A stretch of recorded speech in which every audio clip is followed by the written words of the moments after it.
day off and sleep in. Thank you all for coming. I'm just kind of curious if people are anxious to get to the vendors at 9 o'clock. Because if I run over a little bit, it's because I want to do a couple exercises with you. So if you want to run out at 9 o'clock to go check out the vendors, feel free. We won't be too devastated. But I think some of the value in this discussion is really about some of the exercises we can do, but they may not make as much sense until I kind of frame this up for you all. And if my voice tends to drop off, so if you are having trouble hearing me, just let me know. Appreciate it. So I'm Amy Honigman, and I'm a cynic.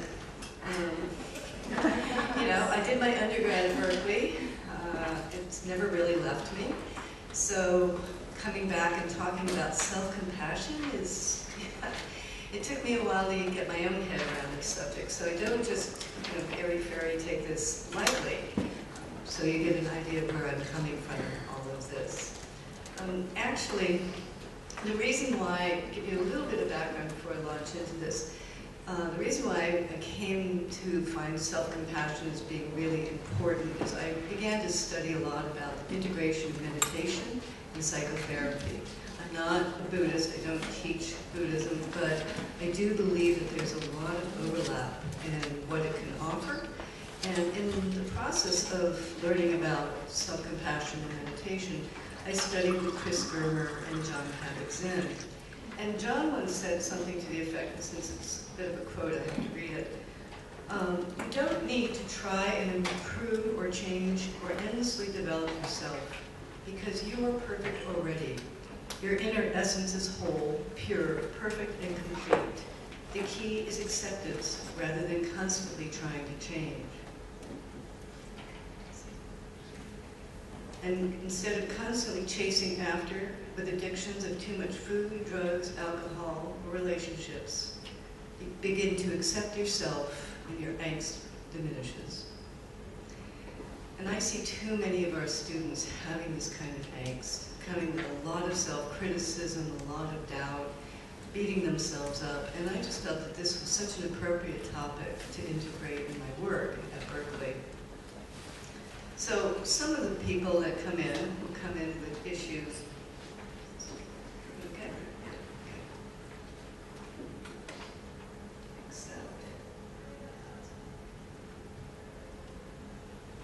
Stress, inadequacy, fraud for that one. Social isolation, self-critical, perfectionism. And the one that Sonia was talking about yesterday was not living up to my potential. Heard that a bit? And the things that people say to themselves can be pretty harsh. I'm a fraud. If I was good enough, smart enough, I wouldn't have to struggle. And one of my favorites is, why can't I just be happy all of the time? Students will walk around campus and compare themselves, right? Everyone's doing better than me. It's Facebook. I don't know about you, but when I go on Facebook, sometimes I can feel like really bad about myself. Everyone's looking like they're doing really well. And students walk around and they have no idea of the lives of other students. They just take a face and they assume that everyone's doing okay. And in fact, there's some statistics to the effect of adolescents, which is kind of the age that we're talking about, late adolescence, still will read facial expressions inaccurately almost 50% of the time.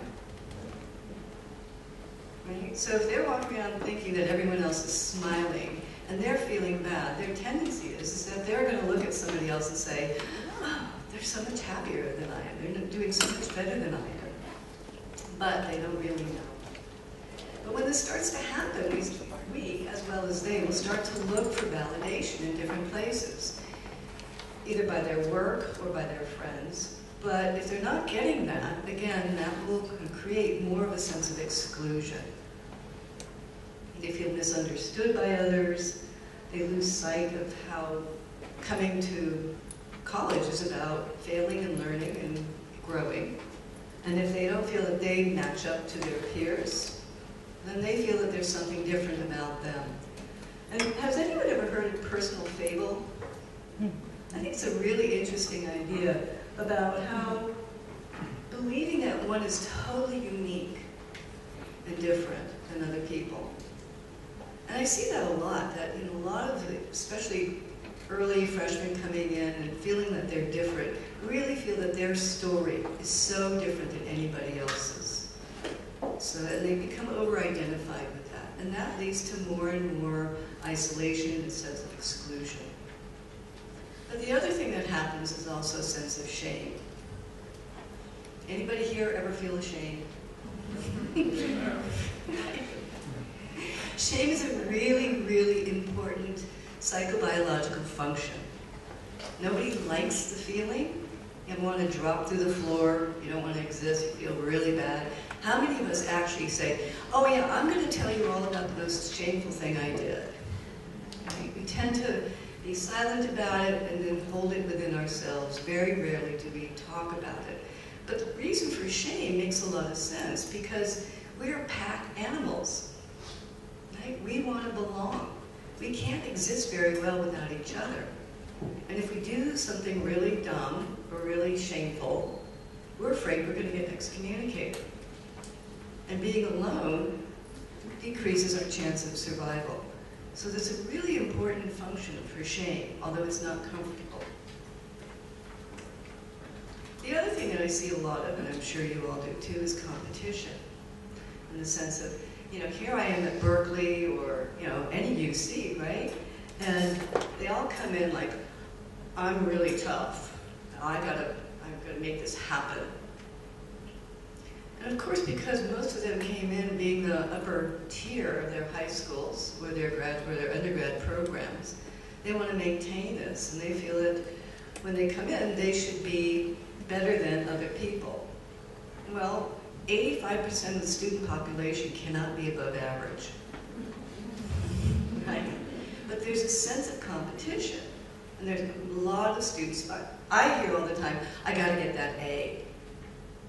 You ever hear that? Students coming in saying, help me get that A, or I'm afraid I'm not going to get that A, as though the reason for being in university is just to get the grade, not to learn. Not to experience all kinds of other things, but to get that grade. And the competition is so fierce these days, especially now with the economy coming out of 2008, and who knows where it's going right now. But the sense of what's the job market going to be like for these students? And they're so anxious about this. And how do they hold this anxiety? And then a lot of them want to get out and compete. And they start, finding everything that they can do to make themselves look better, feel better. And the sense of being the best never ends. It's like perfectionism. What's perfect? What's the best? There's always going to be somebody who's going to do it better in some way or another. And I think a lot of this can end up in a lot of dysregulation. Students not knowing how to hold this stuff. And the competition, and the challenge, and the learning, excuse me, and the personal growth on top of all that, and getting to know who you are and what you value. So a lot is how these students deal with all of this is really important. And this is probably why most of them are coming to see us, is how they deal with these feelings.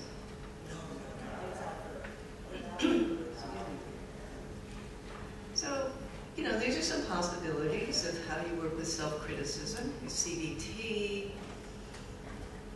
Do a lot of changing thought processes, work with self-esteem, whatever that is. We'll talk about that in a bit.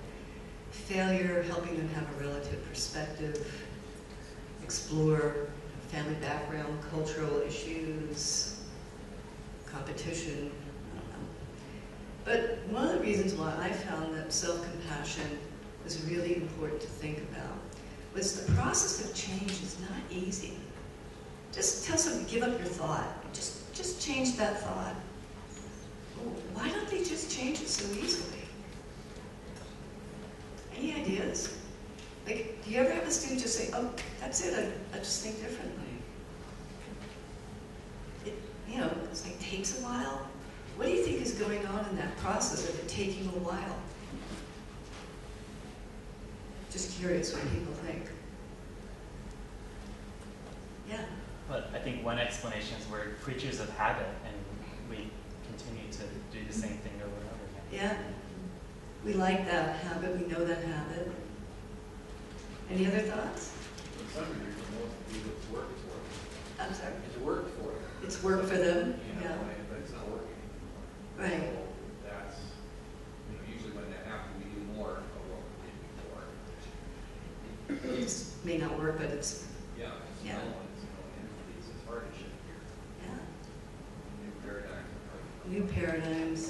Okay. Any other thoughts? Yeah. One of the things I hear is that it's hard for them to buy into it. So they're so used to being self-critical that it's hard for them to believe that they're not perfect, or that they are, you know, they do have these challenges, and so it's hard for them to really buy into the new thoughts The that new are less thought. critical. Right. So we're talking about change of paradigms, change of ways of seeing oneself, change of habit. Change is uncomfortable. Okay? And there's no guarantee. If you change your paradigm, if you change what you're doing, how do you know it's going to be any better than the last thing? At least the last thing you know.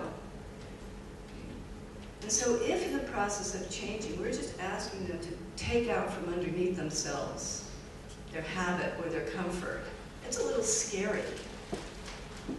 But think about a child, a baby, you know, getting up and walking and falling down. What do? They start to cry. What do? We pick them up and we comfort them for a moment. Oh, that boo-boo, right? And then we pick them up and we have them go off again. There's something about this process of holding and comforting to encourage students, to give them a sense of safety. They come to us as people with a human interaction for a reason.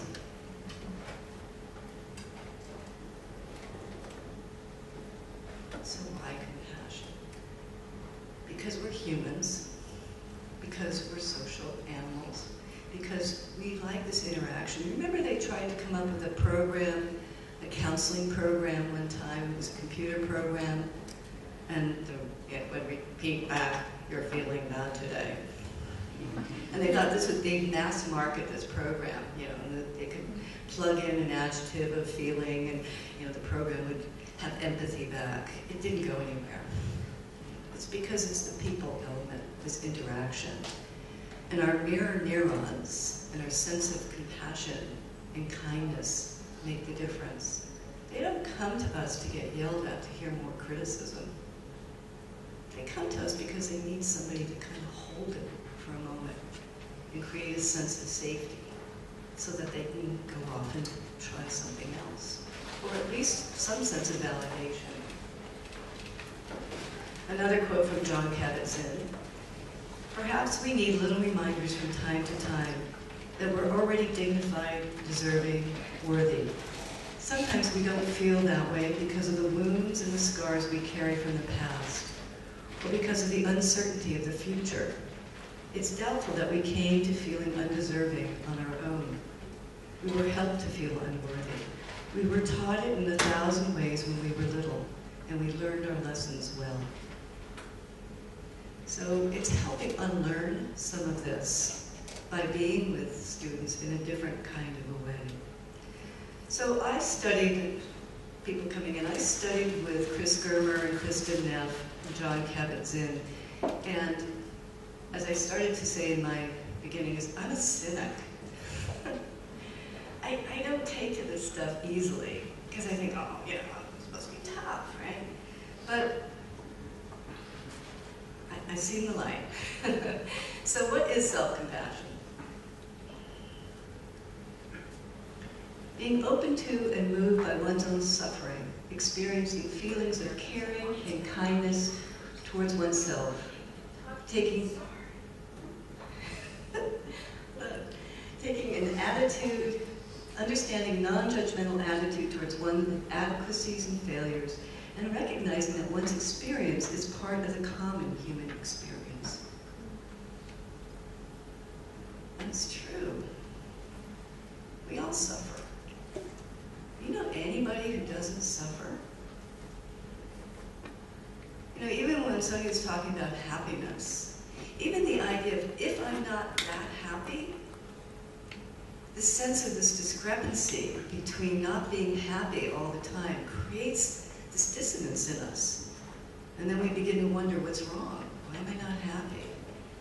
So many people want to strive to be happy, but the human condition, in part, is also suffering. And learning how to hold that in a different kind of a way, instead of saying, this is bad, we can't get away from it. So how do we begin to embrace it? Oh, I have to admit, I put this in because I really like this slide. I'm not going to talk about mindfulness research.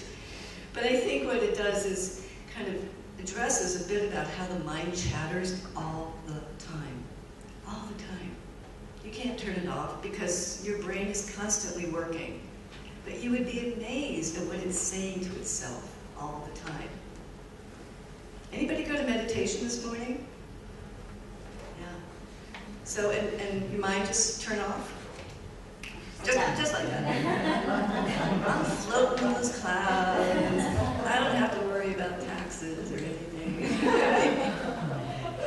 Mind never stops. It can't stop.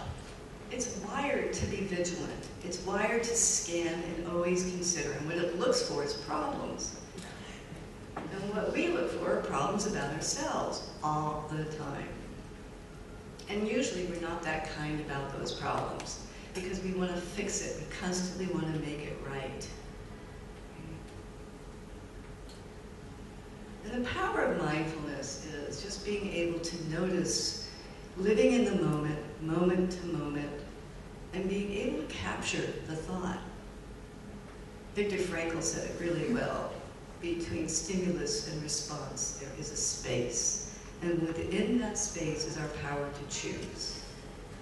I mean, we can either choose to be hard on ourselves, beat ourselves up, or we can choose to take something in a more understanding, compassionate path that considers kind of the human condition. So Kristen Neff talks about the three major components of self-compassion. Self-kindness versus self-judgment, a sense of common humanity versus isolation, and mindfulness versus over-identification.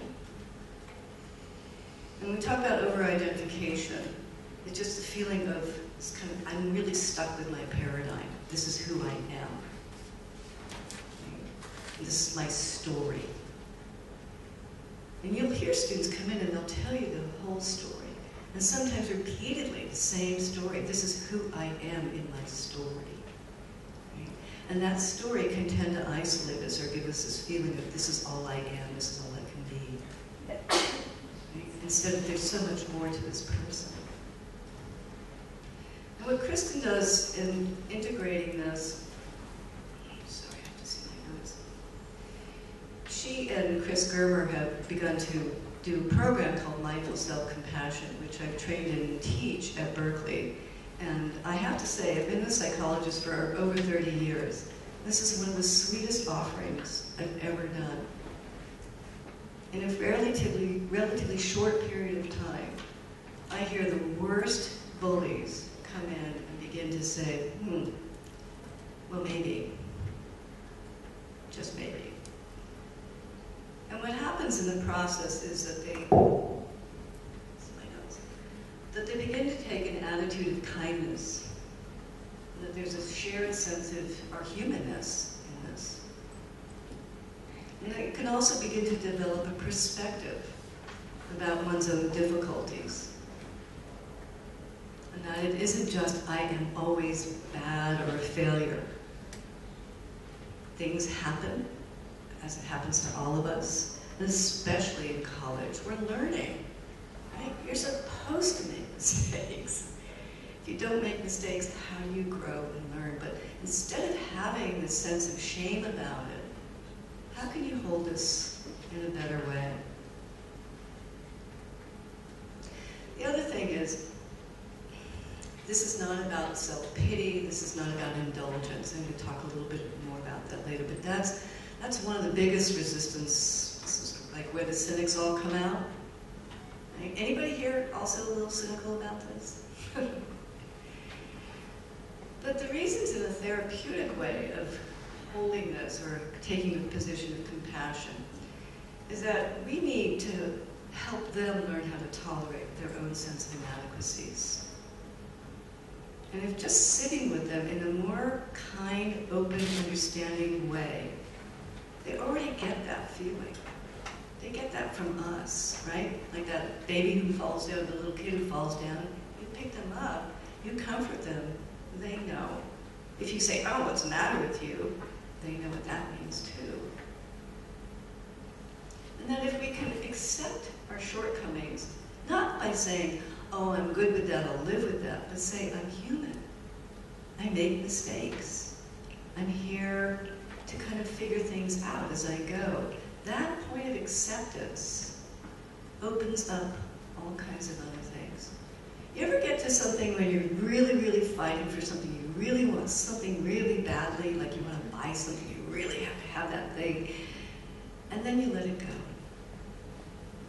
Just say, yeah, I can't, or yeah, it doesn't work. There's this point of freedom in that. Instead of being locked into the struggle of it, that point of acceptance is very liberating. Because, as I said before, then you get to choose how you really want to handle the situation in a better way. It also helps students become braver about tackling difficulties if we accept it and hold it with compassion. Because then it's not as urgent, then it's not as bad. It's just something to work on, something to get better at. It would also help them internalize self-soothing. Just one point of clarification. Does anybody really know what self-esteem means? Yeah. Self-esteem kind of the idea that, like it's myself relative to people around me. So I'm doing better than most people, or above average, therefore I'm okay. Something like that. Yeah. Which is kind of a top-down way of looking at things, and kind of puts you in competition with others. Right. Thank you, yeah. I think one is like good enough. I mean, Good enough? Very, a relatively secure sense, not good enough. I mean, I'm not always the best, I don't always do the greatest and all that sort of thing, but basically, good enough. And where does that come from? Years of therapy. Somebody else telling you you're good enough. Here's my check, you're good enough. Any other ideas? Because I really, when I think about it, I can go through all this research and look at what self-esteem is, and I kind of come up with the same thing. And also research tends to show that it's really about kind of how one is evaluated and how one takes in a sense of being evaluated. And it's most typically top-down, like from outside in. It's really hard. They put in all kinds of programs in schools, for example. Millions of dollars have been invested in improving kids' self-esteem, and there's been no effect. I can't quote the research on that, but there was all this unfortunate data about it. Ironically, there's also a program in the Bay Area called Mindful Schools, which goes in and teaches kids K through 5 meditation, especially around kind of lower socioeconomic areas. They get a lot of grant money to go in. And they're seeing improvement in attention, concentration, classroom cooperation, playground cooperation, less interactive aggression, more cooperation just in general. And they're not even talking about compassion at that point with these kids. So I figure K through 5, if they can learn it, maybe our students can learn this. But that seems to have a greater effect. But let's see where the research comes in. So the focus for me isn't so much about building up self-esteem, oh, you can do it, go out and do it. But it's really looking at kind of, what's the intention? What do you want to be? What kind of person do you really want to be? And looking at it from that angle. But of course, we got to get over some fears first. Right? And that's probably one of the greatest ones. Is if I become self-compassionate, I'll just become a sloth. Now, I won't push myself, I won't motivate myself. People will, let's see if this is going to do it, yeah. I'll become too self-indulgent, people will criticize me first, I'll get into trouble, self-pity. And backdraft is an interesting idea. Chris Germer talks a lot about backdraft. And backdraft is that moment when you finally realize that you're having like other feelings about something, especially when you've been learning how to be self-compassionate, and then you realize, all these years, I really needed this. All these years, I didn't get this. You know, growing up, it was really tough. And I've been criticized, I've been bullied, I've been yelled at. And so for some people, there's a sense of this backdraft. You know, like firefighters, when they open the door, they have a need for the air to come out in other places. So people will be really afraid of backdraft in that way. Still have cynics in here? Great, let's go. I think I had all these fears as well, and I know my students that I've taught this with have had all these fears too, and for good reason, because we're asking them to change a paradigm. So I'm going to take a break here for a moment and do a goofy little exercise, okay? I'm going to ask you all to close your eyes, because if you look around the room, everyone becomes self-conscious and shameful. And this is just an exercise on soothing touch. So if you could close your eyes, if you're not comfortable closing your eyes, you can just look at the desk down below you. And I'd like to ask you to put your hand on your chest, just right midline, right below your neck, your throat, and just give it a little pat. And now take a nice, easy, deep breath. And another one.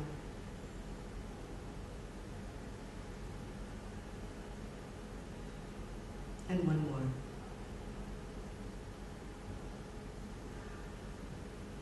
And without opening your eyes, just see what it is you might notice happening.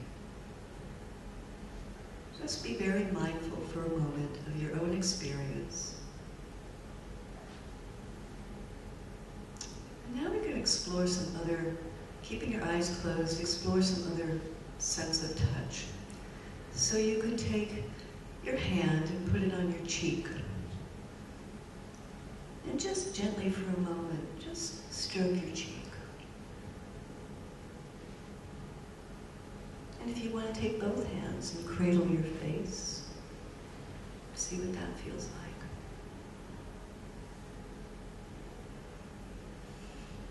And then if you want to take one hand and just put it on the, crossing your arm over to the other arm, and just gently rub that arm. Or you can do both.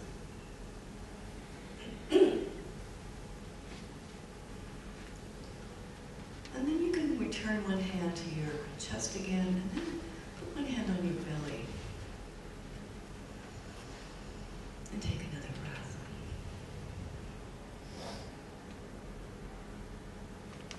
Now you can put your hands down and open your eyes. Excuse me. Anybody notice anything? Yeah. Just treating it to myself with a sense of kindness. Did you notice anything that was happening in your body with that? Felt like kind of like an internal smile. Thank you. Anyone else?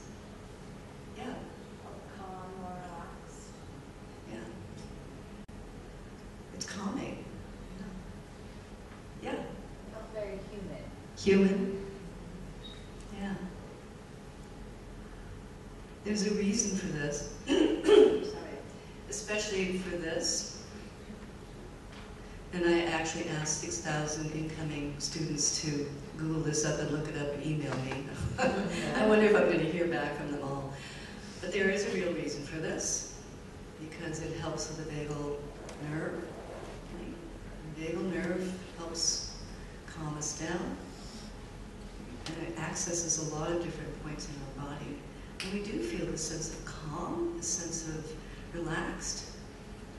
So this isn't the end-all be-all, but just that little thing. So when I have a student who's really anxious or really nervous, I don't start talking about self-compassion yet with them. They don't go, right.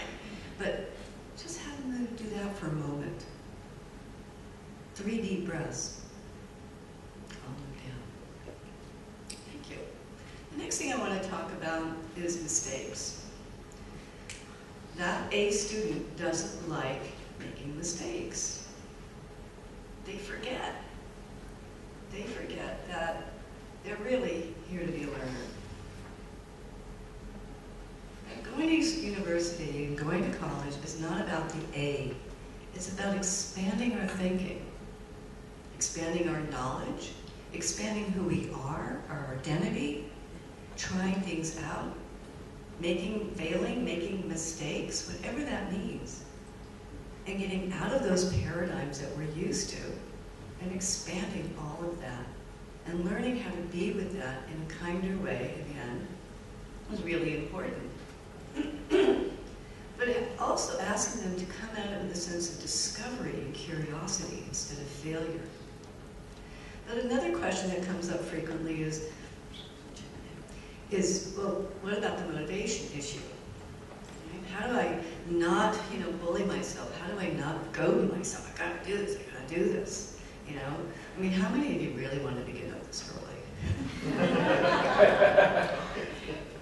I know, I'm not like a bit going, if I don't go, I won't show up to my presentation. Whoops. So some of the motivation, again, is coming at it from a different angle. Instead of the A, instead of I have to or the shoulds, it's what do I want? What kind of person do I want to be? And isn't that half of what this is about for most undergraduates, as well as graduate students? Because they really are trying out to kind of be the person they want to be, that this is their dream, they're fulfilling their life at this point. But it's getting them to look internally, instead of through the self-esteem, instead of through the eyes of others. What makes you feel right?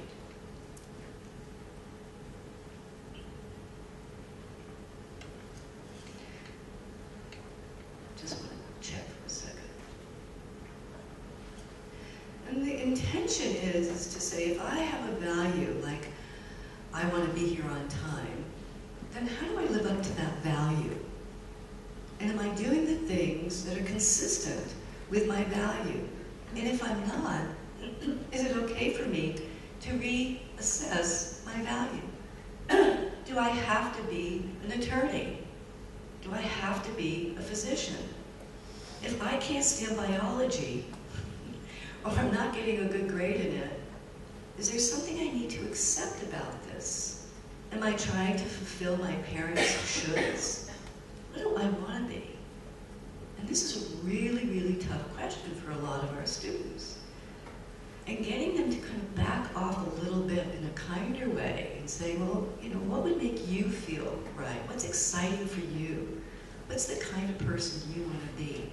Sometimes for some students, it's the first time they've ever been asked that. They're so used to being the best student or being the right, child. And coming at it from, this is my time to explore is really important. So studies have been done primarily on mindfulness, meditation, and even self-compassion on adults. And now they're beginning to see that some studies are coming out about college students and teenagers. Kristen Neff, by the way, is at University of Texas in Austin. And so a lot of her research is coming out now, and including more on college students.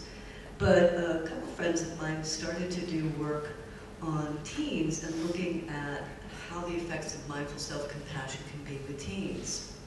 And think about teens for a moment and their kind of level of empathy. And if they're misreading cues 50% of the time, and they're really kind of still in a more internal state about themselves, they're not as great about the empathy just yet. Right? And that's just part of the developmental process. But we can help them develop it because of the neuroplasticity, getting them more and more used to the idea of compassion and self-compassion is really helpful at this time. Kind of looking at the wiring of the brain and augmenting some prefrontal cortex development with this. Any thoughts about this? Okay, I'm gonna go on. Yep, looks good. Yeah. What's the thought or Thumbs up. thumbs up? Great. More of that. More of that. Right. I mean, we could use so much more of that and less of achievement-oriented MBA Right. earlier on. Lots earlier. Yeah. You know, begin to teach kids this in elementary school. Middle school's the worst, right? What would they be like in middle school if they have self-compassion and compassion for their friends? You were going to say something? Yeah, I was thinking of the other end of it, which is, on the other hand, they're embedded in a system that actually calls for Right. that reality has to be addressed as well. Absolutely. They are embedded in very competitive, very judgmental, very focused of a sense of success. It's very narrow idea of what that means and all those sorts of things. I think you have to validate that you are actually in that. That is actually right. Right. What are you going to do with that? Right. So they're not mutually exclusive. No. Right. So we can still, there's a reality here. Yeah. And there's a reality, you know, you see, it's tough. It's really tough. Well, I find if I don't do that, I can go out. Right. You know. Right. Like you don't really understand You don't the get it. pressures. No. Absolutely. And you don't Right. But Buchanan College students, so they started to do studies with freshmen, looking at those practicing self-kindness do better at adapting, they're less homesick, and making better social connections earlier on. And this is interesting, they're just beginning to come out with more about race, ethnicity, differences, gender differences, and they're not finding a whole lot. But I have to say, I think that this is early data. When they start looking at students from Taiwan and Korea, there are some cultural differences depending on the definition of empathy and compassion. Right? Because different cultures identify it in different ways. So if a culture is really based on looking at kind of the greater good of all, self-compassion is going to feel selfish, or one might feel guilty.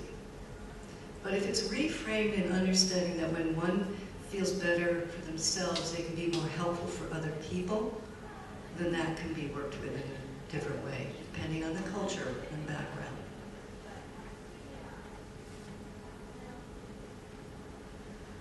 And of course, those with prior counseling tended to be more critical, more social isolation, over-identifying with their problems. But in the groups that I work with, they would all say, well, not all, but many of them would say this. But again, the after effects of what people talk about are very different than what they first came in with. So, all around now to my title of this discussion about compassion and community. I mean, you could read all this, but I'm just curious to hear your thoughts right now. How do you think having self-compassion and compassion for others builds community?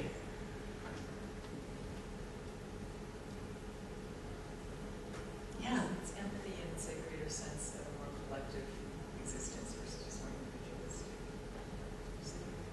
Human connection, the collective, yeah. Why does that help?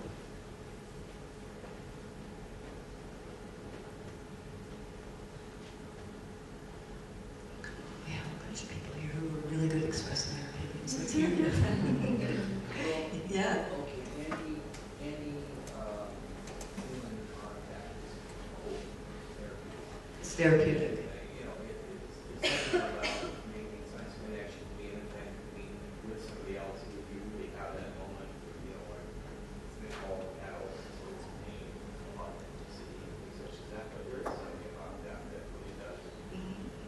Authenticity, it's really important to get, right? That makes a difference. Absolutely. So if we know everyone's happy, how connected do you feel? But if you're authentic, okay, it's a slightly biased group in here, but if you know about people's angst, right, you tend to have more of a sense of connection because you relate because of your own angst. Yeah. I teach trauma-informed yoga too, survivors of sexual assault, Yeah. and meditation, both at UC Irvine and at UCLA. And I've just seen firsthand the benefits that it creates for processing therapy, as well as, to answer your question, just not feeling alone. Not as alone. And so even though in that moment they're not there to share their experience with trauma, just the opportunity to be in a space where there are others that have been through, understand what they're going through. Yeah. Really important as a group. And Germer and Neff teach this specifically to do in groups so that you can be witness to other people also grappling with this and feel like you're building a community. And whether you are always in contact with these people, you know then that there are other people out there who are going through similar things. And then that becomes your community. And I have had students tell me that they've continued to meet afterwards in their own support groups because they've made these connections. Any other thoughts?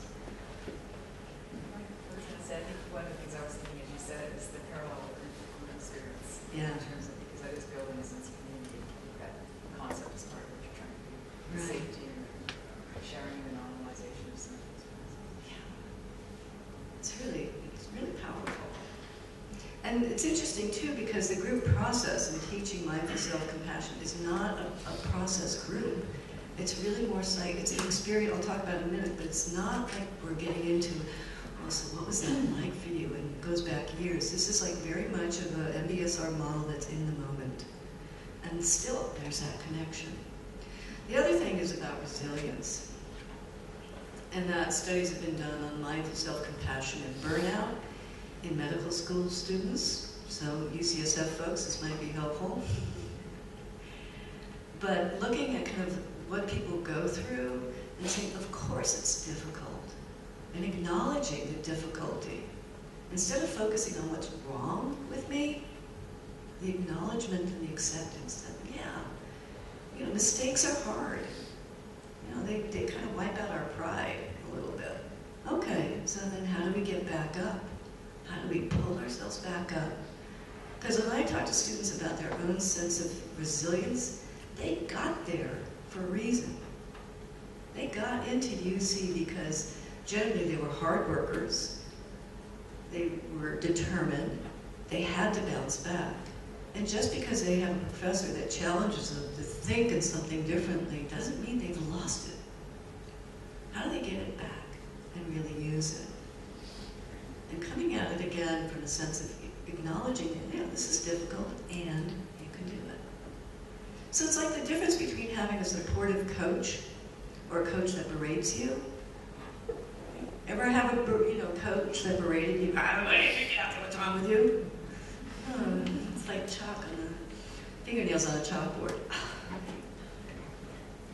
So we can bounce back better. And a friend of mine, Linda Graham, wrote a lovely book called Bouncing Back and talks about a lot of this stuff. And I think it's really a great concept for our students. So to talk briefly about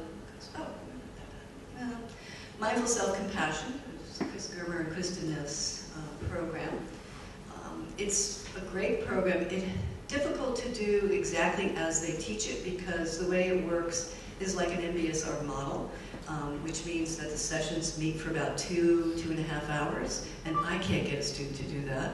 So I tailor it down to an hour and a half. And there's also supposed to be a retreat, a half-day retreat, about halfway through the program. And no way am I going to get students to come in on a Saturday morning and do this with me. So I adapted a lot, but it's still really lovely. And it looks at kind of all the elements of self-compassion and mindfulness and backdraft and our resistance to it, self-criticism, as well as difficulty in relationships. So that's a big concern for students. And they also have a component on caregiver and compassion fatigue. So it's a great program to learn how to do it. But it's primarily based on the experience, so that the soothing touch is one of them. The didactic and teaching about things, and also the sense of building community. I'm going to do another exercise with you for a moment, give you a sense of from one of their meditations. And I'm going to have to try and cut this down, so forgive me if it sounds a little choppy. But again, I'm going to ask you all to close your eyes. Don't fall asleep on me. But if you need to, just be compassionate. And this is called Soften, Soothe, and Allow. Okay.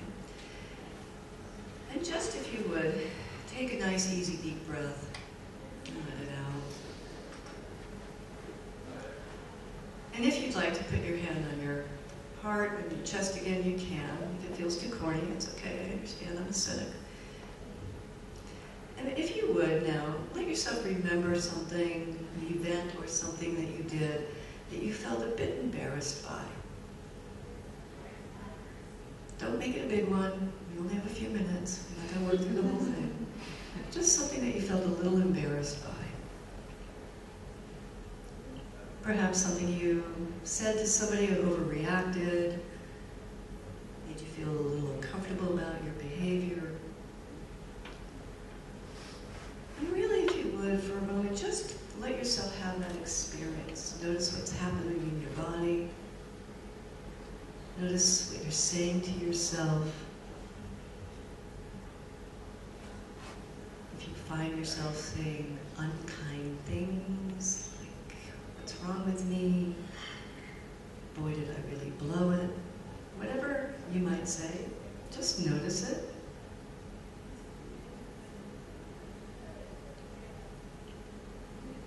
And now, if you would, see if you can, in your mind, gently incline yourself. So spot in your body where you might feel that tension or that shame, that ache, and soften into that place.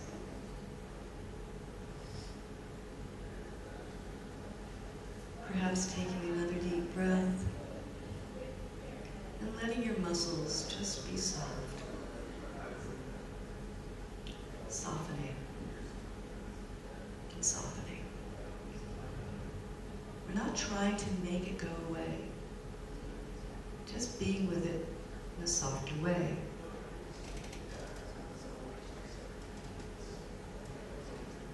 And now, start to soothe yourself. Just because this is a bit of a struggle that you've had.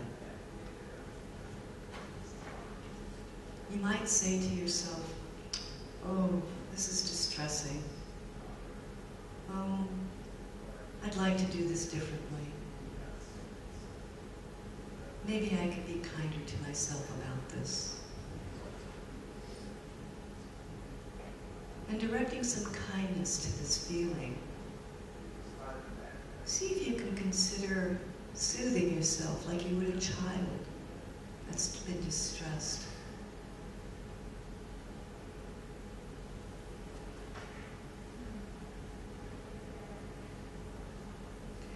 And finally, just allowing the discomfort to be there. Letting go of the wish that it would just disappear. And allowing it.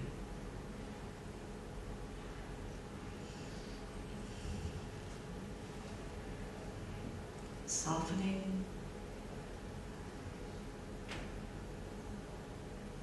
soothing, and allowing. Let yourself just be as you are, if only for the next minute, with all your strengths and weaknesses. It's just a part of being human. Every single person in this room right now has felt some sort of shame or embarrassment. We are all connected in our feelings of being inadequate. No one always gets it right. No one is perfect. Can you let yourself just be a work in progress? Be just as you are.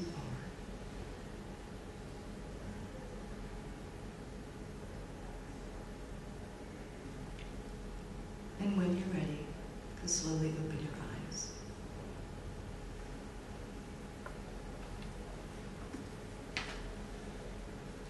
Okay. Cynics, come on out. So what's that like? It's corny, I know.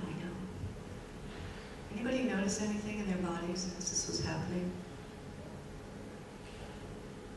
Yeah? Some nods. Anyone want to share?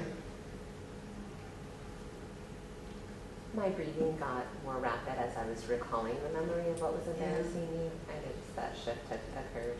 That shifted, so what increased and then it decreased? And did your brain interpret that to mean something? I think I started to realize I was getting tense as I was thinking about the memory. Yeah, right. So that alone will trigger our thoughts, right? Because bodies do things and our brains want to make sense of it. And most typically we'll go to the harshest place. And so softening and soothing can kind of bring that down, just that alone. Anybody else notice anything? Thank you. So just tell you about one other kind of therapy, which is based on Paul Gilbert, who really started all of this. Paul Gilbert is a professor at the University of Derby in England, and he's lovely. He's a really wonderful guy, and he has, I think it's a compassion, I'm forgetting the website, but he has a website on compassion, and you can sign up to be on his listserv, and you'll get tons of emails, tons of research, and it's fascinating stuff, the discussion. In fact, there's been this long chain of them going on about compassion and bravery, and how self-compassion can make us more brave. But he has this very complicated but wonderful model that's built on affective neuroscience. And it's worth looking at his material to get it, because I'm not going to do justice to it in the short period of 3 minutes that I have. But he talks about how, let's see, 3 primary affective regulation systems. One is the incentive drive, which fits a lot with our students because they're motivated and they're determined. And threat focus, which is the part of us that needs to be taken care of and not, you know, if we're in any kind of risk or danger, which shame makes us feel that we are. But also just environmentally, if something's attacking us, as well as the affiliative or the kind of more soothing focused part. And this is how he talks about the model. And he basically balances these, and our students oftentimes will become over-focused on this, and they won't be able to balance it out with this. Oh, they won't be able to balance it out with this, I'm sorry. And that really need for a full sense of balance in our students is to be able to use all 3 of these systems in balance together.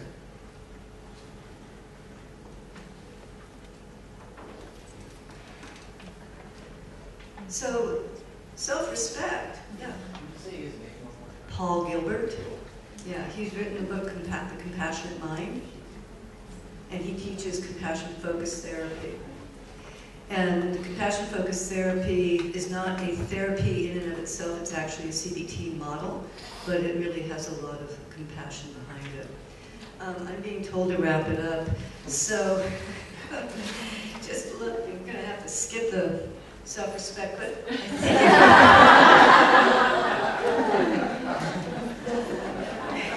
just to be respectful of other people. But, I mean, if you think about it, right?